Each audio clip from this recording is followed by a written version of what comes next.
राधिका बरसाने वारी की जय। गीता पाठ अध्याय 9 राज विद्या राजगुह योग। गीता के 9वें अध्याय में श्री कृष्ण बता रहे हैं जिसे योग मिल गया हो अर्थात जिसे परमात्मा में ध्यान लगाना आ गया हो उसका वैभव व उसके गुण क्या होते हैं। कृष्ण अर्जुन को वह ज्ञान देंगे जो सब विद्याओं का राजा है, गोपनीय है, पवित्र है, उत्तम है, प्रत्यक्ष फल देने वाला है, धर्मयुक्त है, बड़ा सरल और अविनाशी ज्ञान है। जैसे हम संसार में बहुत सारे कर्म करते हैं, जो कर्म हमें संसार में बांधते हैं और जो कर्म हमें संसार से मुक्त करते हैं, वही ज्ञान हमें कृष्ण इस अध्याय में देंगे। परमात्मा का ध्यान और योग प्राप्त करने के लिए श्रद्धावान होना बहुत ज़रूरी है। बिना श्रद्धा के हम ज्ञान प्राप्त नहीं कर सकते। कृष्ण कहते हैं, हे अर्जुन, यह ज्ञान मैं तुझे इसलिए दे रहा हूँ, इसलिए बता रहा हूँ क्योंकि तेरी दृष्टि दोष रहित भक्त की है और तू मुझ में श्रद्धा रखता है।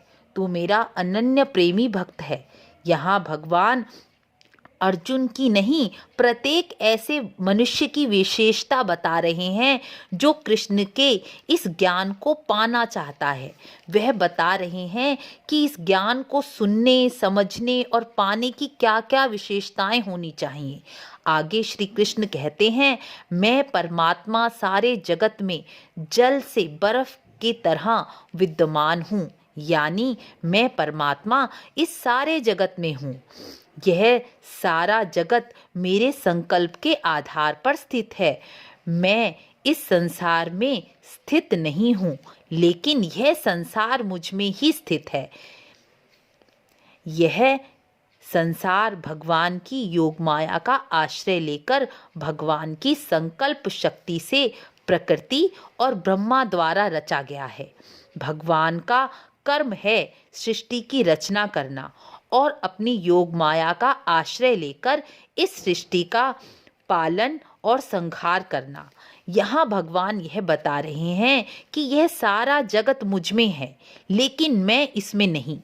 जिस तरह आकाश में वायु बिना किसी सहारे के रहती है, लेकिन उस वायु से आकाश मैला नहीं होता, उसी प्रकार परमात्मा सारे जगत में है, लेकिन जगत के गुण, स्वभाव, विकार, संसार के बंधनों में परमात्मा नहीं बंधते।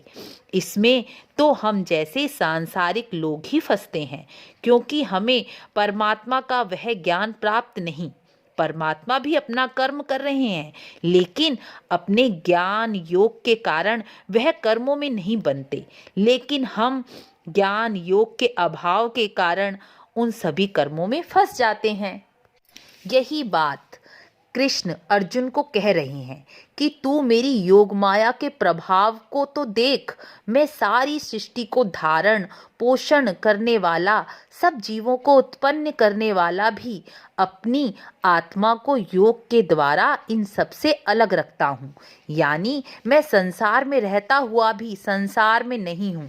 कृष्ण बता रहे हैं कि मैं ही कल्प के अंत में सब भूतों को प्रकृति में लय कर देता हूँ, यानी प्रलय के द्वारा सारी सृष्टि का लय कर देता हूँ और फिर कल्प के आदि में दोबारा से सृष्टि रचता हूँ। यही मेरा कर्म है। ऐसा मैं बार बार करता हूँ। मैं अपनी त्रिगुणमयी माया को अंगीकार करके सभी प्राणी जो अपने अपने स्वभाव के वश में हैं, उनको उनके कर्मों के अनुसार रचता हूँ। यानी भगवान यह बता रहे हैं कि मैं कर्म तो करता हूँ, लेकिन योग के द्वारा उसमें फंसता नहीं हूँ। ऐसे ही यदि कोई मनुष्य भी योग का आश्रय लेकर मुझे अपने सारे कर्म समर्पित करके करेगा, तो वह भी इस कर्मों के माया जाल में नहीं फंसेगा। मैं अपनी योग माया से ही इस संसार में मनुष्य रूप धारण करता हूँ और इस संसार के लोगों के उद्धार के लिए कर्म करता हूँ। लेकिन कुछ अज्ञानी लोग मुझे अपने जैसा साधारण मनुष्य ही समझते हैं। वह मनुष्य जो संसार की आशा, बेकार के कर्म और बेकार के ज्ञान वाले लोग जो स्वयं को ज्ञानी मानकर मोहित हो रहे हैं, वह तामसी स्वभाव धारण किए हैं, वह मुझे नहीं जान पाते। हे कुंती पुत्र, मुझे देवी प्रकृति के महात्मा जन जो सब संसार की वस्तुओं में मेरा ही रूप और अंश देखते हैं, अक्षर ब्रह्म को जानते हैं और मुझ में ही अनन्य भक्ति रखते हुए मेरा ही स्मरण करते हैं, वही मुझे जान पाते हैं। मेरे प्रेमी भक्तजन मेरे नाम व गुणों का बार बार कीर्तन करते हुए, मेरी प्राप्ति के लिए प्रयत्न करते हुए, बार बार मुझे प्रणाम करके अपना मन मुझ में लगाते हैं। उनमें से कई तो मुझ विराट स्वरूप परमात्मा को ही ज्ञान यज्ञ के द्वारा पूजते हैं, यानी सब में वासुदेव ही हैं ऐसा मानते हैं। कई मनुष्य सेवक और स्वामी के भाव से मुझे भजते हैं। भगवान को भजने के लिए भगवान ने ही अनेक भाव व साधन बताए हैं और यहाँ बताया है कि प्रेमी भक्तजन ही मुझे जान पाते हैं। भगवान यहाँ बताते हैं, मैं ही यज्ञ हूँ, पितृ को दिए जाने वाला अन्न भी मैं हूँ, सब औषधियों और सब वनस्पतियाँ भी मैं हूँ, मैं ही मंत्र हूँ, धृत हूँ, अग्नि हूँ, हवन की क्रिया भी मैं हूँ। यानी यहाँ यज्ञ को भगवान स्वयं अपने से जोड़कर बता रहे हैं। वह कह रहे हैं कि मैं ही जगत का रचयिता, पालक और संहारक भी मैं ही हूँ, मैं ही कर्मों के फल को देने वाला हूँ। मैं माता पिता, ओंकार, ऋग्वेद, सामवेद, यजुर्वेद भी मैं हूँ, सूर्य में अग्नि भी मैं हूँ, वर्षा का जल भी मैं हूँ, मैं ही अमृत स्वरूप जीवन हूँ और मैं ही मृत्यु हूँ, अर्थात मैं ही सब कुछ हूँ। जो इस ज्ञान को जान जाता है और उसे कुछ जानने की जरूरत नहीं होती।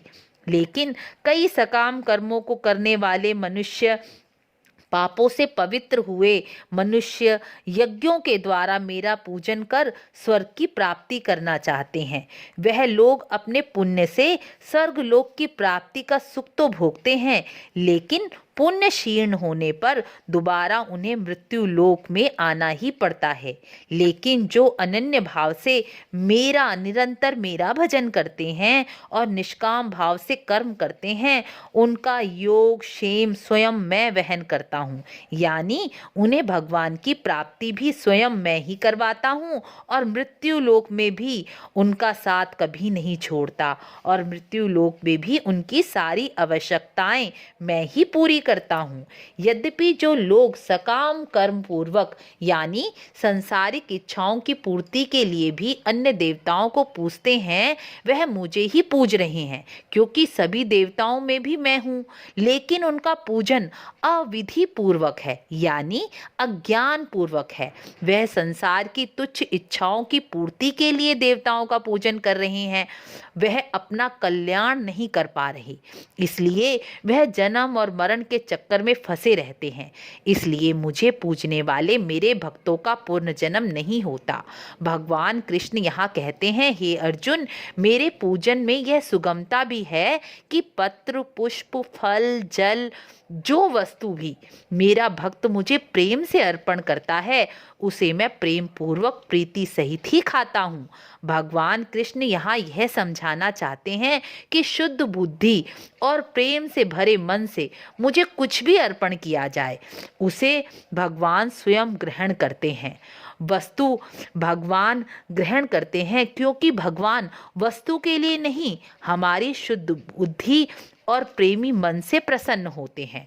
मनुष्य जो कुछ भी कर्म करता है, जो कुछ भी खाता है, जो कुछ भी हवन करता है, दान देता है, सब कर्म धर्म पूर्वक करता है, उसे मुझे अर्पण करेगा और तो वह शुभ और अशुभ कर्म बंधन से मुक्त हो जाता है। भगवान सभी में व्यापक रूप से विराजमान हैं। भगवान का ना कोई प्रिय है और ना ही कोई अप्रिय, लेकिन जो भक्त मुझे प्रेम से भजते हैं, मैं भी उन्हें प्रत्यक्ष रूप से उनमें प्रकट होता हूँ। जैसे चकमक पत्थर, उसमें अग्नि है, पर जब दो पत्थरों को रगड़ा जाए तभी ही उसमें अग्नि प्रकट होती है।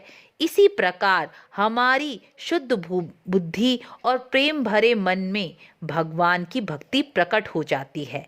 तो अब वहाँ भगवान भी प्रकट हो जाते हैं, क्योंकि भगवान प्रेम से ही प्रकट होते हैं। अब भगवान कृष्ण अपनी भक्ति का प्रभाव बता रहे हैं। वह कह रहे हैं कि यदि कोई दुराचारी पापी भी यदि अनन्य भाव से शुद्ध मन से मेरी भक्ति करता है तो वह भी साधु मानने योग्य है, क्योंकि उसने अपनी आत्मा का कल्याण करने के लिए प्रयत्न तो किया, वह प्रयत्न तो कर रहा है। भगवान की भक्ति, भगवान की याद, स्मरण करना अपना कल्याण करने का ही प्रयत्न है। इसलिए भगवान के भजन से वह पापात्मा, वैश्य, शूद्र, स्त्री कोई भी क्यों ना हो, जब वह मेरी शरण में आकर मेरा भजन करता है तो वह परम गति को ही प्राप्त होता है। भगवान की दृष्टि सबको समभाव से देखती है। भगवान की दृष्टि में पापात्मा हो या पुण्यशील, ब्राह्मण हो, जो भी भगवान की भक्ति करता है वह परम गति को प्राप्त होता है। मनुष्य शरीर बड़ा दुर्लभ है। पुराणों में कहा गया है कि 84 करोड़ योनियों के बाद हमें मनुष्य शरीर प्राप्त होता है और इसी शरीर से ही हम अपना कल्याण कर सकते हैं। इसलिए अज्ञान से सुख रूप होने वाले विषय भोगों में ना फंसकर जो मेरा भजन करता है वह अपना कल्याण करता है, इसीलिए वह मेरा परम भक्त ही माना जाएगा। इस प्रकार गीता का 9वां अध्याय पूर्ण हुआ। गीता के 9वें अध्याय का महात्म्य भी अवश्य सुनें। गीता पाठ का पूरा फल प्राप्त करें। वीडियो अच्छी लगी हो तो लाइक, शेयर, सब्सक्राइब अवश्य करें।